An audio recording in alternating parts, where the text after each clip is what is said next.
Kani kediga bati CTV, mat pidang pek yaki kubur baman kasni, belawan rasha pida ka Orange Nissan Loom Sopo near Fire Brigade Shillong, ringkat bat ka eco-friendly enterprise, ki plakot nagbenta ki jingdon kam hakasong, bat kara karong.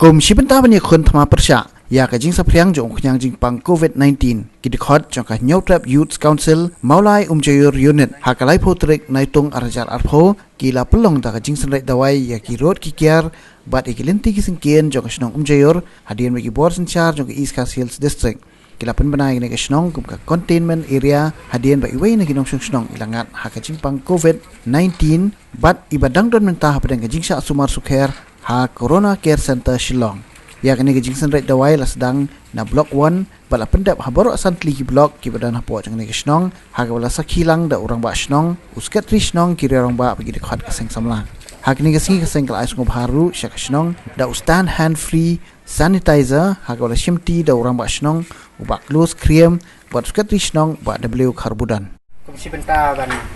pedai ni spread ni ka kam COVID-19 na kalian ka SOC mulai njurinen lapilong dan jeng sepeda wai mentak sini laptop trek kena Julai aja apa ya kumta pesan pintu ya boleh cuma senang pendidikan belang paling aku balik tua nama sini kesibuk nanti ya kayak bakal hal departemen kelap tha bagi nanti di protokol maka kai nilai ya kini kaklam ya kumta hidup ni sukmen ya ba rajuk pernah kalian tu beri banyak positif but kita feminis grup ini berada tu baru entah kalian positif dan baru ba akan buat ke baar bikin non negatif yang kenapa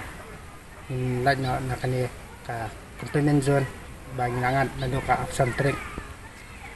dan hanya baru keseng pemakaian di kedong ini na hanya ni keadaan untuk blok 1 blok 5 takon taru pen spread ya baru kena bagi pak nasional hanya kedong mulai menjur kendan ya kita kejeng sengai yang bah kena spread tu ni penyakit COVID-19